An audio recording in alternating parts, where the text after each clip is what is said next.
सटाणा देवळा रोडवर परराज्यातील रिकाम्या कांदा गोणी आढळून आल्याने खळबळ, शेतकऱ्यांकडून चौकशीची मागणी।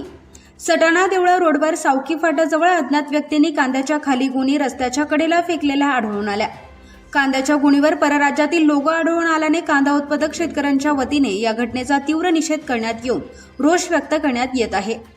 याबाबत मिळालेल्या माहितीनुसार काल मंगळवार दिनांक 28 जुलै रोजी तालुक्यातील उमराणे झाडी रस्त्यावर असलेल्या NCF कांदा खरेदी केंद्रावर परराज्यातून निकृष्ट प्रतीचा कांदा आणून खरेदी केला जात असल्याची घटना उघडकीस आली होती।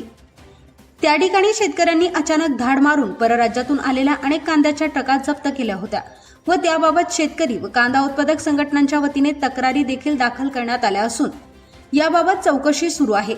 त्यातच आज स्वाभिमानी शेतकरी संघटनेचे समन्वयक कुबेर जाधव व इतर सहकाऱ्यांना सटाणा देवळा रस्त्यावरील सावकी फाटाजवळ परराज्यातून आलेल्या कांद्याच्या रिकाम्या कोणी व निकृष्ट दर्जाचा कांदा आढळून आला। ही घटना म्हणजे शेतकऱ्यांच्या भावनांशी खेळ असल्याची प्रतिक्रिया यावेळी व्यक्त करण्यात आली।